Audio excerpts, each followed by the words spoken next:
First down, Cleveland at the Browns 42. Empty set, 3 left, 2 to the right for Winston. Denver, 4-man rush. Quick throw outside. The ball is intercepted. Intercepted by the Broncos down the east sideline. This is going to be a house call. That is Jaquan McMillan caps a absolutely wild Monday night game between the Denver Broncos and Jameis Winston. Yeah, some other Browns were involved too. 41-32. That was Dave Logan on KOA. I am here in my garage. Nick Shook in Cleveland, a Browns fan. When you saw that Jameis Winston pass left to the inside and Jaquan McMillan taking it to the house for the final score in what was one of the wildest games of the entire season, what were you thinking, buddy? I should have been prepared. We should have thrown the tweet up that just says, Jameis has the opportunity to be, to post the career high for a single game, set the franchise record for the most passing yards in a single game, win a primetime victory on the road. But we all knew what was coming, which is going to be a crushing Jameis Winston interception, and that's exactly what it was. So I wasn't the least bit surprised that happened. In fact, I laughed because you knew that was coming. But what a night, man. What a wild game between these two teams. I hope you're not, too downtrodden. I was wondering what kind of shook we were going to get tonight. No. That was a lot of fun, and it got me kind of thinking about Jameis Winston because this was the ultimate Jameis Winston game. And this guy's been in our life for a while now. Florida State, #1 overall pick. Wes and I would just drive each other crazy debating about Jameis Winston, Marcus Mariota for years and years. And I got to thinking how much time I wasted debating that Jameis Winston was somehow better than he was, that there was going to be more than this, when in reality, he's perfect. He's perfect just how he is. He has given us so much, and this is him in his final form, Shook. He should always be the guy that's on a bad team that replaces a bad starter and makes a bad team more entertaining in primetime at the end of a season when they're 3-8. This is the perfect Jameis Winston. We don't need more. He is enough. You know what I mean? This is the Jameis Winston he was always destined to be. And frankly, I appreciate it. This is the 30 touchdown, 30 interception hero. This is the guy who, is great for a sound bite. This is also the guy who had Browns fans texting me in the third quarter that he was pricing himself out of town for next year as if he'd done enough to be their start. And people online were saying the same thing. That might still be true. That might be true. I haven't even mentioned he threw for 497 yards and 4 touchdowns in this game against a really good Broncos defense and 497 yards. His price is going up at least. He was out there for very little this offseason. His price is going up a little bit, buddy. Yeah, but at the same time, there's the stink of the 2 pick sixes that he threw tonight because that's also part of his game. At any time, he could explode for something like this and also crush your hopes in the same breath. But you know what? For a losing team, it's fun. It makes it entertaining. It makes you believe that they're not that far away, no matter what team he's on. And it makes for a fantastic, drunk Monday Night Football game because that game was hammered. Broncos fans, we'll get to all the implications for you, but you do have to understand that weirdly, and Jameis has a way of doing this, your team was not the main character tonight. Jameis was that main character, and I'm glad you brought up the 30 touchdowns, 30 interception season. This was a guy whose very first throw in the NFL, Nick Shook, was a pick six. This was a guy who, to wrap up that 30-30 season, led an insane comeback for a Bucs team that wasn't going anywhere, and threw a game-winning touchdown right at the end of regulation to get to overtime, to get his 30th, he had over 30 touchdowns, to get to overtime. And then in the overtime, he throws a season-ending walk-off pick six interception. There is something about this guy that you just can't even believe is real. It's Shakespearean, it's tragic comedy, it's hilarious. Let's actually listen to Jameis Winston after the game. I am a better player, but in times like this, it's an opportunity to continue to glorify the Lord even through the toughest circumstances. I know I'm better than this. I know I'm just praying for the Lord to deliver me from pick sixes. That's not me. Like, a phenomenal game, offense, do some great things, but I messed it up. Deliver me from pick sixes. I'm sorry. Because he was actually pretty somber in this press conference, but him praying to the Lord to deliver him from pick sixes. Like, the funniest people are the ones that aren't trying to be funny. There's just something inside of them. He almost reminds me of like Will Ferrell. I know he's not Will Ferrell, but there is just something like about Jameis Winston as a human that you watch and you just can't help but smile or laugh or whatever. I don't know, man. This was the night. I'm so glad. Let's put him back in prime time. I know they flexed him out in week 16. Like, let's put him back in, Shooky. Yeah, spicy Browns. I got to give you some numbers for context Please. for Jameis's performance tonight, because we talked about the 497 yards, the 4 touchdown passes, everything else. He could have had a fifth if he wouldn't have thrown a pick at the end of the game. He is the first player in the Super Bowl era with 400-plus passing yards, 4+ passing touchdowns, and multiple pick sixes thrown in a game. First player in the Super Bowl era. It gets better. When factoring in the 171 interception return yards gained by Denver against Jameis Winston, the 668 combined passing yards plus interception return yards off of his passes make for the most by any quarterback in a single game in NFL history. That's it. Like, that's everything. That's bigger than a victory. That's winning. That stat is the most Jameis stat you could possibly come up with. What quarterback had the most yards plus interception yards in the history of this league that goes over 100 years? Jameis Winston deserves to have that. And to get there, he did have to have a lot of great throws. Another record set tonight. Jerry Jeudy goes 9 for 235 and a touchdown.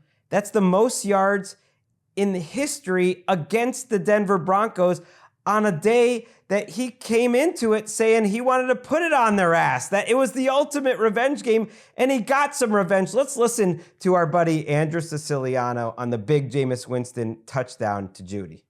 With the play clock winding down, Jameis has the snap, takes a deep drop, and he wants a deep shot. He has Jeudy running free. He has it at the 30, the 20. Jerry Jeudy to the far pylon, high stepping and falling backwards into the end zone. Touchdown, Browns!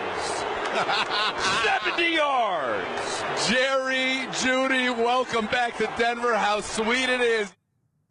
He brings out the best in people. I mean, Jerry Jeudy should have been the main character. On any other night, like, this is a Jerry Jeudy podcast. Jerry Jeudy was hilarious, asking for the booze, waving to the crowd, going backwards into the end zone, like stunting on the crowd and putting his hands on his hips.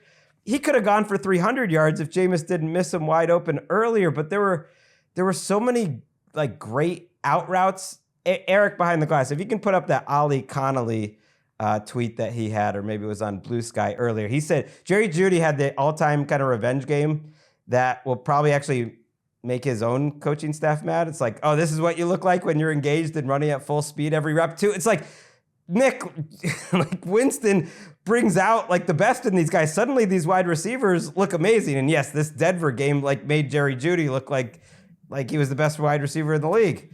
It's a valid statement, but I would also like to go back to their Thursday night win over the Steelers, because he was just about as important in that game. Obviously, it was snowing, so the offensive output wasn't the same, but 6 catches for 85 yards, a massive catch on 4th down to set up that game-winning touchdown.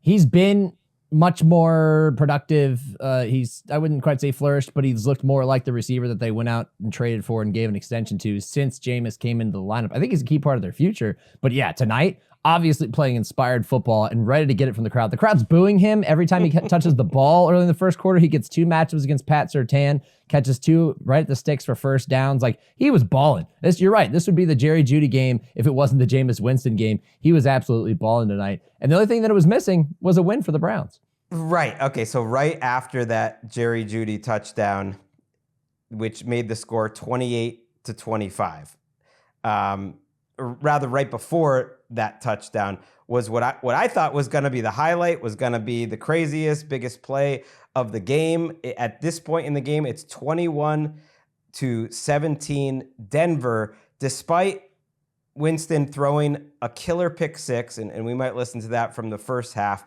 and then getting a touchdown late in the first half. They had almost 300 yards of offense at halftime. Winston had well over 200 passing yards at halftime, but the teams actually were trading some blown possessions early in the second half. Bo Nix was a little up and down. Troy Aikman's actually giving Bo Nix some grief right before he makes this dime of a throw. It's 3rd down and 12. Nix, with a pair of receivers on each side, takes a shotgun snap, drops 3 yards into the end zone, loads it up, deep ball down middle of the field. He's got Mims down. Mims is gone. 40, 30, 20, 15, 10, high stepping into the south end zone. Touchdown, Denver, 93 yards. Perfect strike. Bo Nix to Marvin Mims. 90-plus yard touchdown. What did you think of Bo Nix tonight, Nick? I think you're right. He was up and down, kind of a mixed bag. Surprisingly, when you look at the next gen numbers, he didn't get out on the run very much, which is obviously where he's been very good for most of this season. I think he had 8 attempts on the run. He had like 6 attempts outside the pocket, which is just not typical of how they use him. And half of them were on that early touchdown drive that they had in the first half. He must have had 3 or 4 on that drive. But you're right, it kind of went cold for a while. Yeah, when he kept rolling out and finding Cortland Sutton open on the deep crosser, which he dropped one and caught the next one. Yeah, I mean, there were big plays that he made. He had wide open receivers, and he was hitting them, all night. It's just that at times they kind of entered a rut. And then that play, I'm just like, oh, yeah, there's the potential with Bo Nix from the pocket because he's backed up against his own goal line. It's a short drop out of the gun. He just steps up. He immediately sees the inverted cover 2. He sees Denzel Ward bailing out from the right side of the field to play the deep half, and he just rips it down the field, and Ward misses it by inches, and there's Mims to catch and run for a 93-yard score. Not his best game, but a game in which you saw the potential and how he was spinning it in the second half in a wild affair. I thought he handled it well. Yeah, he threw 2 interceptions, was barely 50% completion. I don't think he helped his Offensive Rookie of the Year candidacy tonight. I think Jaden Daniels and Brock Bowers have better cases than Nix, who's been very good. It was almost like he was inspired by Jameis because I thought he was chaotic all night. He was big game hunting, and he's done a decent amount of that all season where he'll pass up an open receiver, which is not his reputation, to go for something bigger. But I felt like it was cranked up another level where he could have run for some plays, but instead he like threw a couple deep ones like against his body. He got burned for one of those was an interception to Mims. There was a couple that he got away with, like 1 or 2 he hit, but it was almost like he was watching Jameis Winston. And he actually said after the game with Lisa Salters on ESPN that he's been watching Jameis, for a long time, and he looks up to him and really admires what he's gone through in his career and like how he plays and stuff. And I was like, you might be too inspired by him because that it was kind of a crazy game out of Nix, but you do love the ability to make that throw to Mims on the goal line. Shows a lot of confidence from Sean Payton. And it was after a couple really rough plays and rough series where he was doing just what I was saying, where he was missing some throws and certainly not really seeing the field, but he kept winging it, and ultimately it was enough to win on a night where, the defense got a couple of those touchdowns too for the Broncos. Yeah, I think that play in particular was one of those examples where you call something and you think, hey, maybe we'll get this look and the shot will be there, and if not, we're punting. And they got the look, and he confidently threw it, which is what I was most impressed by, was just the fact that a rookie who is not even through one full complete season yet was able to step up and just let that rip and put it perfectly on him. I mean, it required basically a perfect pass to put it where he put it for Mims to catch and run for the touchdown. And as soon as he caught it, I think Joe Buck was just like, he's gone. And he was, because there was nobody else left back there. You don't see that from a lot of rookies, that type of confidence, just let it rip. Those are the positives there. And you'll take some of the negatives because, the defense was able to score a couple times off of takeaways, and ultimately they come away with the win. I think that this game in general for the Broncos is good teaching tape for them because you see the ability to hit the big play. It's a chaotic night where those things are possible. There were some positives in the passing game. Jaleel McLaughlin has a really great second half. I think 60 of his, whatever he finished with total yards, I think it was 84, came in the second half. They really got the run game going. You also learn that your defense needs to be better prepared for a night like this. Like, this is a Broncos defense that entered the night top 3 in yards allowed per game, one of the best teams in passing yards allowed per game and points allowed per game. They gave up a ton of points and a ton of yards to the freaking Browns. Like, this is a moment in the season where you get to 8-5 and you think, all right, let's look at this tape and correct these things here so that this doesn't happen again. Yeah, the Browns ended up with 552 yards, which actually doesn't sound like that much when you know that Winston has 497 on his own, 28 first downs. They felt like they could do anything they wanted as long as Winston didn't throw a pick six. Like, yeah, they missed a field goal early too. There actually were a number of punts. There was just a ton of possessions in this game. It was one of those games where it was all big plays, incompletions, and like interceptions, pick sixes, which just leads to a million possessions and short possessions.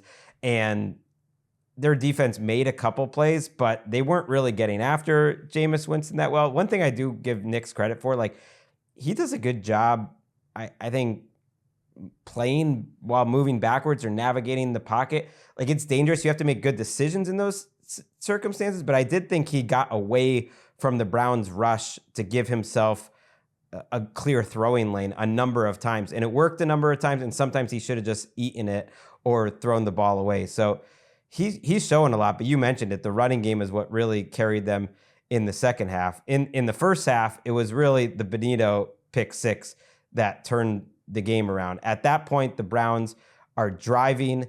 It's late in the first half. It's 14-10. Let's take a listen. Winston takes a snap. Protection is good with a 3-man rush. He throws the ball. It's intercepted. Intercepted 35. This is going to be a house call. Down the sideline. 30, 25, 20, 15, 10, 5. Touchdown. That is Nick Benito. 71 yards as Nick Benito with an interception return for a touchdown. Man, who had Nick Benito on their bingo card for a pick six? Not me. That was Jameis Winston just forcing a ball that he shouldn't, that he just looked at it forever and then just didn't want to take a sack, and he threw that pass. But my God, like, maybe it's the number 15. I know Benito's one of the smaller pass rushers in the league, but he looked like a cornerback out there. That was an incredibly athletic, excellent play by Nick Benito. Yeah, well, Benito's been an athletic freak since his days at St. Thomas Aquinas in Fort Lauderdale, Florida. Ends up at Oklahoma as a big-time recruit, gets to the NFL. Doesn't have quite as much fanfare coming out of college. I think some of that had to do with the regime change there with Lincoln Riley going to USC. But ultimately, he's really come on strong in the last month. In his last 4 games, he's got 5 sacks. I think it started in the Kansas City game where he first popped for me on the tape. He gets 2 more sacks the next week in that dominant win over the Falcons. He gets 1 more sack against the Raiders in the following week. He gets 1 tonight. He had a team-high 6 pressures. He was winning in one-on-one situations against Jack Conklin when lined up on the right side. And then he has that pick 6. A really good night for him, and a guy that I think people are going to start to pay attention to as these Broncos get closer to making the playoffs, and they have to start figuring out, okay, who's on this defense and who's on this team, because we didn't expect this out of them this season. Yeah, I'm not gonna panic. I do wonder. It's been such a blitz happy defense. They really missed Riley Moss. Who knew that taking away Riley Moss from this defense would matter so much? But Riley Moss is a really strong number 2 cornerback, which we didn't expect coming into this season, and that's opposite Surtain, who's probably the best cornerback in football. So that's such an important spot. And the Browns were just absolutely hammering Levi Wallace or whoever else, McMillan, whoever else what they were throwing out there. By the end of the game, they had a kid I hadn't heard of yet that I don't think had played this season to just give him a shot. And they need to get Riley Moss back. But because of that, Vance Joseph played a little more conservative, didn't do as many blitzes. That maybe did not pay off, and they should go back to the drawing board there. Let's look at the schedules for these two teams. And while we look at it, if you're on YouTube, you can actually see the graphic that ESPN put up. Oh, this is great. So I'm in the garage and I got SportsCenter on in the background, and this thing pops up, and I'm just dying. Jameis Winston is just being goofy as hell. You know the thing where they're just in some room in the Broncos facility or the Browns facility this week, and they're saying, "Hey Jameis, let's keep it up. Hey Jameis, can you just stand in front and you just kind of like throw the ball around? We're gonna like put the schedule next to it." And he's out there The comparison is the best because on your right you have Bo Nix who just like tossing the ball around, spinning around on his hand like a classic quarterback, just looking real stoic. And then on the left it's Jameis tossing it around wildly, eating a couple of W's, making goofy faces. Like that is just what you expect. He's a character. I don't know how you can't like him. It's so funny. It reminds me so much of the SNL skit where Will Ferrell plays this guy that's going to be like on a new TBS sitcom, and he keeps popping up on the lower third, interrupting. I think it's Inside the NBA or some show or whatever, and he's just like talking with the people in the show, and he's just so freaking goofy. I forgot to even talk about the schedules. Let's mention Denver. Cleveland's schedule doesn't really matter, other than they play a lot of teams in the playoff race, so they could play spoiler. They get the Steelers again. They have the Chiefs. They finish at Baltimore. The Dolphins, we'll see if they're in it in week 17. So they could play spoiler, and they're certainly a more dangerous team with Winston than they were before. The Broncos finally get to their bye, and then they're really in the center of the NFL right now. They play the Colts coming out of the bye, which is a huge game in the AFC wildcard race. And then they play the Chiefs, and like they are now main characters. I don't know how they're going to fare. The Chiefs are the week 18 game, which could be interesting if the Chiefs are resting their starters at the time. Who knows? They're also at the Chargers, and they lost to the Chargers in Denver earlier. So we'll see. It's kind of wait and see, but this was a big win to get in their pocket, Nick, at 8-5 with really all 4 games down the stretch, being kind of difficult. So that they are not guaranteed by any means to make the playoffs. So this was an important step for them, even if it was a little rickety. Yeah, they were talking about on the broadcast tonight how this was actually a very big game for them. They were 7-5 coming into this game, and I agreed because 8-5, you get one step closer. You can do the math, but I am very intrigued by that at Cincinnati game in Week 17, just because who are the Bengals going to be at that point? Are they going to be a team that's like, all right, well, we've tried our hardest offensively, and we can't win games. Like, are they going to pack it in, or are they going to try to play spoiler? Because I think the Browns will be this team, for the teams that they play against in the remaining stretch, just because they have a character at quarterback and they just seem to play hard for Kevin Stefanski despite not having anything really to play for. But I don't know about the Bengals, man. That's going to be interesting as the Broncos try to get closer and closer to the playoffs. That's an interesting call there by you, because if they beat a team with a winning record, it would be the first time. They're 0-7 this year, the Bengals. So that would technically be their best win of the season. Just a few other little Jameis nugs before we move on. And maybe this is more of a Browns nug. There's only been, and this was from our friend Pat Daugherty, five different players or 5 different games of over 235 receiving yards in the NFL this decade, since 2020. One was Tyreek Hill. 2 were by Jamar Chase. The other 2 are by Browns backup quarterbacks, after replacing Deshaun Watson, Amari Cooper and Jameis Winston. This was a team that didn't, Amari Cooper last year with Joe Flacco, and then now Jerry Jeudy with Jameis Winston. This was a team that literally didn't have over 200 passing yards in a game this season before Jameis came in. I know. And he's gone over 400 twice. They didn't go over 20 points. How many times does this franchise need to watch, and this is not to go on a Browns rant, but just quickly, how many times does this franchise need to watch the Browns pull somebody off of the bench, replace Deshaun Watson with him, and watch him explode for 400 yards in a game, with their top receiver, in order for them to sit back and go, you know what? That guy wearing number 4 has no business being on this roster. Maybe we should look elsewhere. I think this might be the straw that breaks the camel's back, but $92 million left. I don't know. It's broken. Troy Aikman was more pointed about it than most of the broadcasters are, but he could be even more pointed. Deshaun Watson's never coming back there. But the fact that Winston has now twice thrown for more yards in the first half of games than Watson did in an entire game all season, he's making all these, he's like kind of changing the math of how you look at these players. This Jerry Jeudy contract extension they gave before the season's like, oh, that looks really good now. Elijah Moore actually looks like a football player. Cedric Tillman actually looks like a football player. Their offensive line doesn't look nearly as bad. it's Kevin Stefanski is suddenly a better offensive coach again. Jim Schwartz, things aren't really great on the defensive side. Ken Dorsey saving his reputation a little bit. It's just crazy. And Browns fans push back when I've pointed this out, but I think Watson had stayed in and they stuck with him way too long. And you're gonna say, well, they had to do it. Well, you don't have to do anything. And them sticking with him for so long sunk this, not only threw away this season, but it's just weird to me that Watson getting hurt is saving them all, is saving Barry when he's the guy that brought in Watson. Because I think Barry could have gotten fired after this season, even though I know he just got the contract extension. I think their GM could have gotten fired because he's the guy that brought in Deshaun Watson, the worst trade in NFL history, and it was all misery, all nothing. And I know maybe it's ownership, but someone's got to pay. Yep. He owned it, he wore it, and he always defended it. So I don't know. Yeah. Well, what else? It's just crazy that the owners told me to make the deal. Getting hurt saves them all.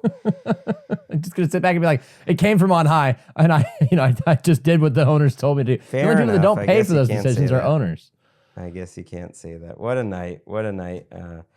For Jameis Winston. That last sequence was just Jameis in a nutshell. He makes the hard passes, and this is why I couldn't quit him for so long. Let's throw up that other Ollie Connolly tweet too here. It's why I couldn't quit him. Jameis hits that 3rd and 12 to Elijah Moore on the sideline right before the 2-minute warning. That was an absolutely ridiculous throw that very few quarterbacks could make, and takes a lot of guts, a lot of accuracy, a lot of anticipation, and it's in a big spot, and that's what sets up the pick six. Like, they shouldn't even been in that position. Ollie pointed out, like, what he loves about his brand of recklessness is not that he like bombs down the field. It is the opposite, like hash hitch routes that aren't within the flow of the play. Just like doing things that are crazy. He says hanging things inside on a well-covered outbreaker because it may have a chance. And it's true. Like, he tries so many low percentage throws that there is a reason why these things happen. But my God, he hits those low percentage throws so many times. It reminds me a little bit of Will Levis, who I just watched this afternoon, at a much higher level. Yeah, that's Will Levis comp. had some great throws this week. Two guys that trust their arm. And, Jameis, as Joe Buck was happy to note tonight, former college baseball pitcher, can, through a 97-mile-an-hour fastball. He's got the arm strength to rip it in there. Trust your arm a little bit too much, but hey, it's gotten this far, so why not? Why not? He's still got his fastball. This is the ultimate Jameis Winston heater game.